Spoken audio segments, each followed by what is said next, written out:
Good morning students. अब तक हमने टेम्परेचर को मेज़र करना सीख लिया, क्लिनिकल थर्मामीटर और लेबोरेटरी थर्मामीटर के बारे में जान लिया। अब हम थोड़ा आगे बढ़ते हैं कि अब आगे कौन कौन से टॉपिक हमें पढ़ने को मिलते हैं। ठीक है, तो इसमें एक छोटा सा क्वेश्चन है, जैसे कि आप देख सकते हैं figure number 4.6, a clinical thermometer has a kink in it.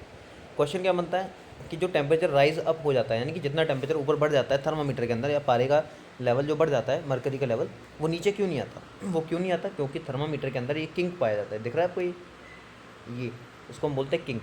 Kink क्या करता है? जो टेम्परेचर राइज अप हो चुका है या फिर जो मरकरी का लेवल राइज अप हो चुका है उसको नीचे आने से रोकता है। ये बहुत ही स्पेशल स्ट्रक्चर है और ये बहुत ज़रूरी होती है। आजकल क्या होता है, हो गया डिजिटल थर्मामीटर भी आने लग गए हैं। डिजिटल थर्मामीटर में क्या होता है, हमें देखना नहीं होता ऐसे कि कितनी रीडिंग है, सीधा डिजिटल में डिजिट्स में रीडिंग लिखी आ गई है, तो आप इसको देख सकते हो। ठीक है, अब हमें एक्टिविटी नंबर 4.6 में देखें। ये कहती है flow of heat through a metal strip. ये एक दो ईंटों के बीच में आयरन रॉड लगा रखी है, बीच में यहाँ पे क्या लगा रखी है, वैक्स लगा, यानी मोम लगा रखी है। अब देखते हैं कि भाई हीट का फ्लो कैसे होता है। ठीक है, ये टॉपिक का नाम है ट्रांसफ़र ऑफ हीट। ठीक है, अब क्या करेंगे, एक साइड से इस मेटल रॉड को गर्म करेंगे तो धीरे धीरे मेटल रॉड गर्म होती चली जाएगी और जो हमने वैक्स लगाया, जो मोम लगाया, वो पिघल के नीचे गिरता चला जाएगा। ये एक तरह का हीट का ट्रांसफ़र है, जिसको हम क्या बोलते हैं, कंडक्शन। कंडक्शन में क्या होता है, हॉटर पार्ट से लेकर के कोल्डर पार्ट की तरफ हीट का ट्रांसफ़र होता है, जिसको हम क्या बोलते हैं, कंडक्शन। ठीक है, आपके जो किचन के जो बर्तन हैं, यूटेंसिल्स वगैरह, वो इसी प्रोसेस से गर्म होते हैं। अपने स्पून को एक साइड से गर्म करो, दूसरी साइड भी वो गर्म हो जाएगी। ठीक है, और ये जो हीट का ट्रांसफ़र कंडक्शन के थ्रू कब तक होता है, जब तक कि वो पूरी बॉडी जो भी हमारे पास है, चाहे स्पून है, चाहे टोंग्स हैं, चाहे कोई आयरन नेल है, पूरी बॉडी का टेम्परेचर सेम ना हो जाए, तब तक हीट का कंडक्शन एक साइड से दूसरी साइड होता रहेगा। ठीक है, अब फिगर नंबर 4.8 में देखिए, conduction of heat by different materials, कि इन चीज़ों में हीट का कंडक्शन होगा ही नहीं होगा। स्केल है, पेंसिल है, तो कुछ चीज़ें हैं जो जल जाएंगी, कुछ चीज़ें नहीं जल पाएंगी। जैसे स्टील की चीज़ है तो उनमें हीट का कंडक्शन आराम से हो जाएगा। ठीक है, अब हीट के कंडक्शन कराने के बेस पर कि कौन कौन चीज़ें हीट का कंडक्शन करा सकती हैं और कौन कौन सी चीज़ें हीट का कंडक्शन नहीं करा सकती, मटेरियल्स को दो पार्ट्स में डिवाइड किया है, कंडक्टर्स और इंसुलेटर। कंडक्टर्स वो हैं जो हीट को उसके अंदर से पास होने देते हैं, हीट को भी प्लस इलेक्ट्रिसिटी को भी। ठीक है, जैसे एल्यूमिनियम, आयरन, कॉपर, जितनी भी मेटल्स हैं सारी कंडक्टर होती हैं। अब इंसुलेटर की बात करें, जो हीट को या फिर इलेक्ट्रिसिटी को अपने अंदर से पास नहीं होने दें, उनको हम बोलते हैं इंसुलेटर्स। जैसे कि प्लास्टिक हो गया, वुड हो गया, पेपर हो गया। ठीक है, तो उसको हम क्या बोलते हैं, इंसुलेटर। अब है, अब यहाँ पे एक टेबल बनाई हुई है, आपको ये टेबल में क्या करना है, पता करना है कि कौन सी चीज़ हीट को ट्रांसफ़र कर रही है और कौन सी चीज़ हीट का ट्रांसफ़र नहीं कर रही। अब फिगर नंबर 4.9 और ये एक्टिविटी है नंबर आपकी 4.8। इसमें क्या बता रखा है, convection of heat in water, कि वाटर के अंदर हीट का ट्रांसफ़र कैसे होता है, वो एक कन्वेक्शन प्रोसेस के थ्रू होता है। देखिए कन्वेक्शन प्रोसेस में क्या होता है, मान लीजिए आप यहाँ पे बीकर रखा हुआ है, इसको नीचे से बर्नर की फ्लेम लगाई और गर्म किया गया, तो क्या होगा, नीचे वाला पोर्शन पहले जल्दी गर्म होगा और यहाँ के पार्टिकल्स गर्म होकर के ऊपर की तरफ ट्रैवल करेंगे। जैसा आप देख सकते हैं, ये लाल लाल लाइनें जो हैं ऊपर की तरफ जा रही हैं, यानी कि इस बीकर में पोटेशियम परमैंगनेट डाला था, वो धीरे धीरे गर्म हुआ, गर्म होकर के ऊपर की तरफ जा रहा है। ठीक है, यानी कि जब पार्टिकल्स गर्म होकर के ऊपर की तरफ ट्रांसफ़र हो हीट एनर्जी को लेकर के, उसको हम क्या बोलते हैं, कन्वेक्शन। ठीक है, जब ऐसे पार्टिकल धीरे धीरे नीचे से हीट लेंगे और ऊपर की तरफ पहुंच जाएंगे, तो इस तरह से धीरे धीरे पूरा जो वाटर है वो धीरे धीरे गर्म होने लग जाएगा। जितने भी लिक्विड्स हमने कन्वेक्शन प्रोसेस के थ्रू हीट का ट्रांसफ़र होता है। ठीक है, इसमें क्या होता है, जो गर्म पानी है वो ऊपर की तरफ आ जाएगा और ऊपर जो ठंडा पानी था उसका प्लेस नीचे की तरफ हो जाएगा, तो एक दूसरे की जो जगहों को इंटरचेंज कर देते हैं। इस प्रोसेस को हम बोलते हैं कन्वेक्शन। ठीक है, आगे देखते हैं हम। अब है transfer of heat bye convection in air, यानी कि अगर एयर गर्म हो जाती है, ठीक है, तो वो ठंडी एयर की तरफ जाती है, इसको भी हम क्या बोलते हैं, कन्वेक्शन इन एयर। एक लिक्विड्स में पढ़ा और एक हमने क्या पढ़ा है, कन्वेक्शन इन एयर। हमेशा ध्यान रखना, जो हमारे धरती पे या फिर अर्थ पे जो हवाएं चलती हैं वो due to the uneven heat of earth की वजह से चलती है, यानी कि कहीं पे धरती का टेम्परेचर ज़्यादा है, कहीं पे कम है, तो जहाँ पे ज़्यादा है ना वहाँ से कम की और हवाएं चलेंगी।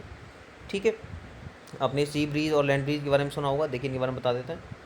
The people living in coastal areas experience an interesting phenomena, जो समुद्रों के किनारे रहते हैं वहाँ पे एक अजीब सी घटना होती है। क्या, during the day the land gets heated faster than the water, दिन के समय में क्या होता है, जो ज़मीन है वो जल्दी गर्म हो जाती है पानी की तुलना में। The air over the land becomes hotter and rises up, the cooler air from the sea rushes in towards the land to take its place, the warm air from the land moves toward the sea, complete the cycle, the air from the sea is called the sea breeze. देखिए होता क्या है, जब दिन में जल्दी गर्मी हो जाती है पानी जल्दी गर्म नहीं हो पाता, लेकिन जो ज़मीन है, जो अर्थ है, वो जल्दी गर्म हो जाती है कोस्टल एरियाज़ पे। फिर क्या होता है, जो ठंडी एयर है वो समुद्र से यानी ओशन से लैंड की तरफ आएगी, और लैंड की जो गर्म एयर है वो कहाँ जाएगी, ओशन की तरफ। तो इस प्रकार एयर का ट्रांसफ़र होता है, ये दोनों एक दूसरे की प्लेस ले लेते हैं, और ये साइकिल चलता रहता है, गर्म यहाँ से तो ठंडी हवा वहाँ से, यानी कि ठंडी हवा कहाँ से आएगी, ओशन की तरफ से, गर्म हवा कहाँ जाएगी, लैंड की तरफ से। तो इसको हम बोलते हैं सी ब्रीज। और रात में इसका क्या हो जाता है, उल्टा हो जाता है, क्योंकि रात में जो ओशन है वो जल्दी ठंडा हो जाता है, लेकिन लैंड गर्म नहीं हो, लैंड जल्दी ठंडी नहीं हो पाती। अब लैंड की जो हवाएं वो गर्म हो जाएंगी, और सी की कैसे हो जाएंगी, ठंडी हो जाएंगी। अब सी से हवाएं चलेंगी लैंड की तरफ, ठीक है। तो इसको हम क्या बोलते हैं, लैंड ब्रीज बोलते हैं। लैंड ब्रीज रात में होता है, सी ब्रीज दिन में होता है।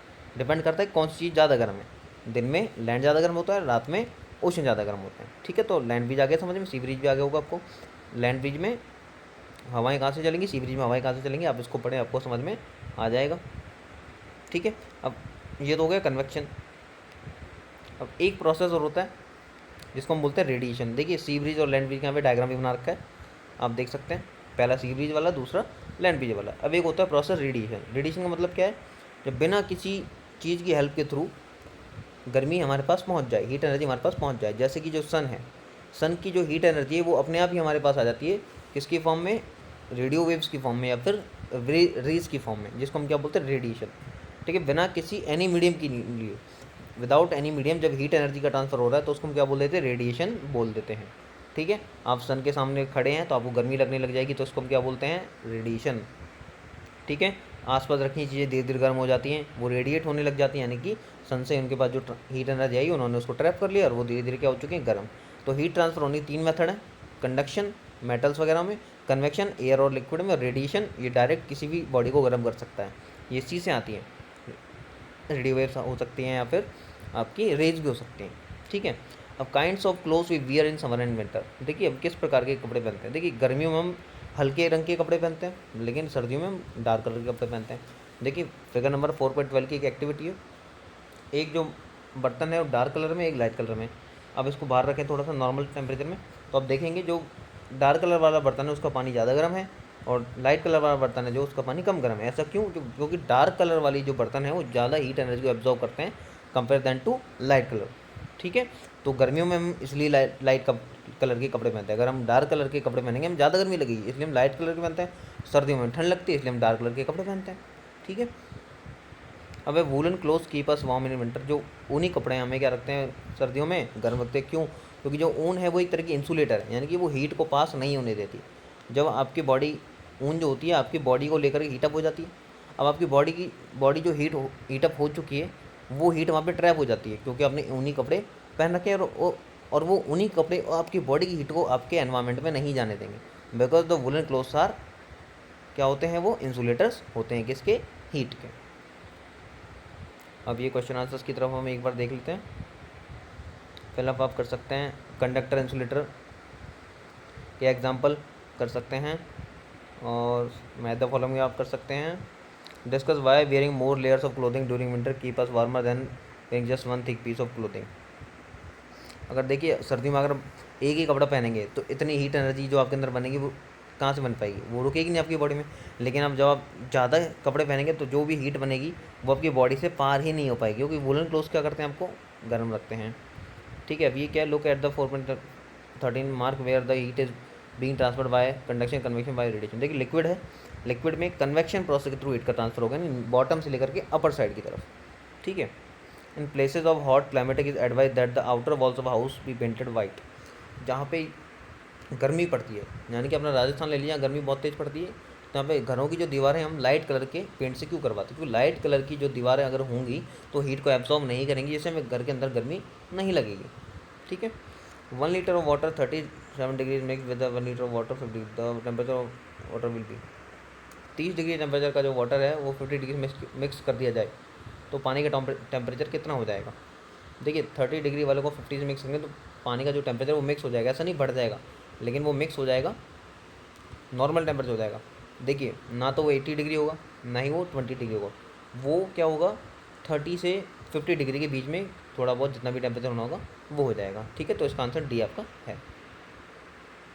An iron ball at 40 degree centigrade is dropped in a mug containing water and 40 degree centigrade the heat will flow. देखिए आयरन का भी 40 है, वाटर का भी 40 है, हीट दोनों की टेम्परेचर दोनों का सेम है, तो क्या होगा, not flow from iron ball to water और from the water to iron ball, यानी कि इसका आंसर है बी। तो जब दोनों बॉडीज़ का टेम्परेचर सेम है तो हीट का ट्रांसफ़र होगा ही नहीं। तो हीट का ट्रांसफ़र करने के लिए किसी एक बॉडी का टेम्परेचर कम होना ज़रूरी है। अब wooden spoon is dipped in a cup of ice cream, it's other and. देखिए अगर वुडन कप की अगर हम आइसक्रीम में डुबोते हैं तो क्या होगा, लकड़ी क्या होती है, हीट की क्या होती है, इंसुलेटर होती है, उसमें हीट का ट्रांसफ़र ही नहीं होगा। तो क्या लिखेंगे हम इसमें, डज नॉट बिकम कोल्ड।